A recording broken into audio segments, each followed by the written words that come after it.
Now let's turn to looking at protected monopolies. Here we're really going to try to set up how is it that things are different when we violate free entry and free exit, which was the case with perfect competition or the price taker. Now first, let's distinguish between the price takers and price makers of various varieties. Or really what we're talking about here is sometimes called market structure, or the competitive environment. It's really a question of what kind of environment does your business find itself in terms of competition. Right? Are you the only show in town, or are you quite similar to other shows that you have to compete very fiercely with? Now here we really break down competition or market structures into 4 different types of markets. The first is perfect competition, or the price takers. Here the key assumptions are that first, prices are taken as given. That is, individually, as a firm, I don't believe I have any control over my price. I have to charge the same thing everyone else does. If I try to charge more, I will end up driving all my customers away. If I try to charge less, I end up with far more customers than I could possibly want to serve. So it makes sense just to charge what others charge. The second assumption being free entry and exit. So in the long run, it's not that hard for other firms to come in and compete with me if we happen to be profitable, and it's not that hard for me and my competitors to leave if things are unprofitable. Typically, this also entails a few other assumptions just to get these 2 assumptions to be more likely. For example, there being lots of buyers and lots of sellers. Right? So if there are lots of sellers all selling very similar things, then there's going to be less price flexibility as we're deciding how to price products. Often, to make that even stronger, we make the products identical. So 2 different firms selling exactly the same product, at least as far as the consumers are concerned. We would also assume good information. That is, that not only do the consumers believe that you're selling the same thing as the many other sellers, but they also have good information about what everybody's charging. This makes them extremely intolerant of any attempt to increase prices when other people are not. The second type would be the exact opposite of this, where we have a pure monopoly. In this case, we have a single seller that makes all the decisions regarding prices and quantities. Now here, in the pure case, we're going to assume there is no entry or exit. It's just absolutely impossible for other firms to enter. Now we can weaken this on exit and say, well, if a pure monopoly is still not making any money, they still might leave the market. But at the very least, we need to restrict entry and say that when you have a pure monopoly, it's impossible for others to enter if that monopoly is profitable. The other 2 types exist between these 2 extremes. One of those we call monopolistic competition. The name alone tells you that it's a combination of what came before. Here, the key point is that we have similar but differentiated products. So, for example, most of the goods we buy actually operate this way, where there are lots of products out there on the market that are all kind of similar but not quite identical. So, think of, say, t-shirts or clothing. Right? The different clothing from different stores is relatively similar. It all serves the same purpose, but at the same time, I may believe that one brand is better than another without being totally insane. Right? They are somewhat different products from each other, so I can have a preference for one over the other. As a result, we can think of each brand as having a monopoly over its own brand. So these products are a little bit different. So, for example, Abercrombie has a monopoly on Abercrombie clothes. At the same time, it's in a competitive environment where it has to fight with these other little monopolies producing similar products that aren't quite the same. With monopolistic competition, we generally assume that there are lots of buyers, lots of sellers, so while our products are slightly different, there are lots out there on the market that serve a similar function. We also assume free entry and exit. So it's relatively easy if, say, t-shirts are a very profitable business, it's very easy for others to hop in and to start producing their own t-shirts. Though they can't match your brand, they can at least produce a very similar product to what you are producing. The last type we call oligopoly. This is a case where the key point is that we only have a handful of producers that really have to pay a lot of attention to each other, as there are going to be strategic interactions that arise. That means that because the market is so small in terms of the number of producers, we have to pay a lot of attention because each individual producer has a big impact on the entire market. So this is different from, say, the competitive markets, where each individual firm is relatively small, so I don't have to watch all of my hundreds of competitors. With Monopoly, we obviously don't have to watch our competitors because there are no competitors. Right? With oligopoly, we do have to pay a lot of attention because there might be only 2, 3, 4, or 5 firms in the market. So each of us can have a huge impact on the others, and we need to take that into account. We also need then to take into account the fact that anything I do, odds are good I'm going to get reactions from my competitors, and I need to take that into account as well. Now let's turn to talk some about sources of market power. What is it that makes a market more likely to be closer to monopoly or oligopoly and less likely to be more of a perfect competition or price taker market?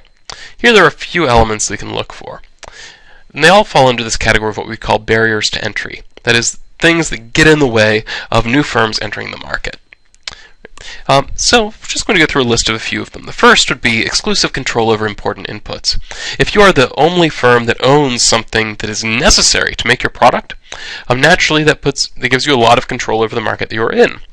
For example, if I own all the diamond mines, I naturally will have quite a big say in the market for diamond jewelry.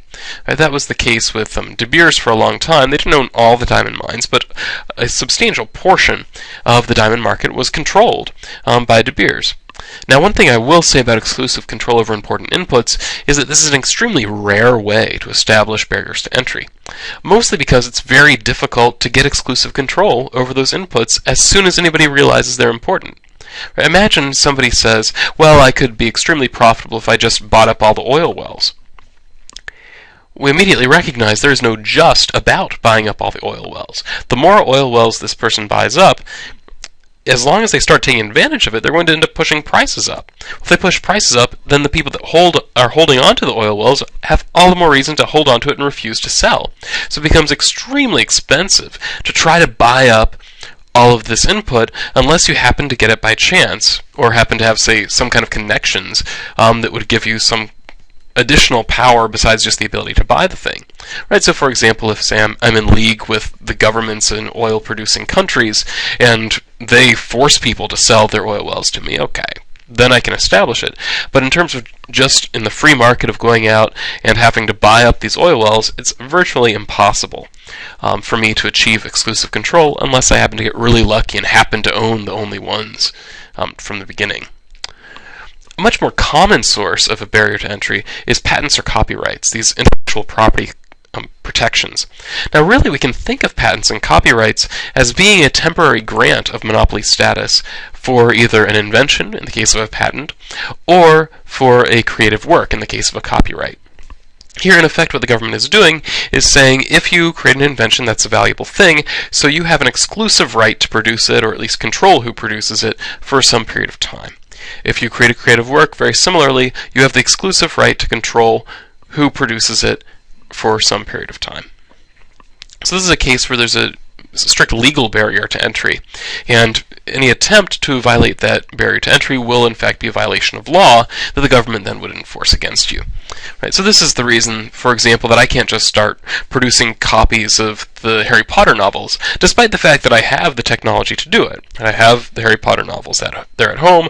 I have a scanner printer that I could use to start printing these things up. But I'm legally not allowed to do it, and therefore do not. So that would be a legal barrier to entry. A similar one would be something we call a license. A license is really just a grant by the government giving you the right to do some particular thing. The important point here is that in markets where licenses are necessary, licenses are in fact necessary. Now sometimes licenses exist as some kind of health or safety concern. For example, when we license medical professionals, we don't want just anybody to claim to be a medical doctor and start treating people. Instead, we want to make sure there's some amount of control over this, so there's a licensing process. And for you to be allowed to practice medicine, you have to have a license to do so. Now, other times though, the granting of licenses isn't nearly as much about quality control as it is just about actually limiting the number of people that can do a particular activity. That'd be the case if you look at, say, taxi cabs in New York City. If you're going to drive a taxi cab in New York City, you have to have what they call a taxi medallion. A medallion is just the right to operate a taxi cab. That's it. Now, the reason we know that this isn't a matter of quality control is that these medallions can actually be sold from one taxi cab driver to another. So if I decide I want to get out of the business, I can sell my medallion to somebody else who's interested in it. Right? So this is clearly not just a quality control thing. We would give as many as we happen to think people were qualified to drive taxis. It is, in fact, just to limit the number of taxi cabs in New York City. So this is explicitly created as a barrier to entry. So a point that I'll make here is that exclusive control over important inputs is something that could technically happen in a marketplace. It's just extremely difficult to do if you didn't get lucky. Whereas patents, copyrights, and licenses are all really, in a sense, artificial. Right? They're not really a natural source of monopoly. They are an express grant of monopoly or some kind of market power that is granted by government explicitly. Now the last type is what we call economies of scale. Economies of scale is really just if there's an efficiency to very large scale production. This is where we would have what we'd call a natural monopoly come in. For quite a while in economic theory, patents, copyrights, licenses, these kinds of things were really considered to be the only real source of monopoly power that we need to worry about, until along came this idea of a natural monopoly, where maybe it might be in some markets that one firm is just the more efficient way to run things in terms of costs. That is, one firm would operate with a lower average cost than two firms splitting up the market. In that case, there'd be a natural tendency for firms to start merging together simply to keep costs under control because they're going to be more competitive the larger they are. Now, an important point here is that whether or not something's a natural monopoly very much depends on the size of the market. For example, we can imagine within, say, a small town, a barber might possibly be a natural monopoly. If there aren't very many people there to support having more than one barber, it might be just having one barber is the cheapest way for us to produce haircuts. On the other hand, if we look at, say, a larger city, it might be that we're going to have an extremely competitive marketplace for haircuts. We'll have lots of different barbers, all providing haircuts for their clientele. So what really matters here, and whether something's a natural monopoly or not, is how big the market is. Because generally speaking, for any line of production, it tends to be the case that there are economies of scale at a very low amount of production, perhaps rising to a relatively large amount of production. But eventually, things turn the other way, where larger scale production starts running into inefficiencies, if only because it's very difficult to manage very large scale production. So often what will happen is if we're restricted in a small geographic area, or a small amount of the market as a whole, natural monopolies are much easier. But once we get to larger geographical areas or larger market areas, it ends up natural monopolies are far more difficult. For example, we might look at, say, back in the day, well, it wasn't a strictly natural monopoly. It seemed like we could support roughly 3 auto manufacturers within the United States. Yet, once the international markets start opening up, we know that there are a great deal of number of makes and models, and not just makes and models, but also actual producers of the cars that you can buy. So there are lots more companies out there now, simply because we've increased the size of the market, which made it possible to support more firms. So it's less monopolistic now than before we allowed this international trade, before it was more common.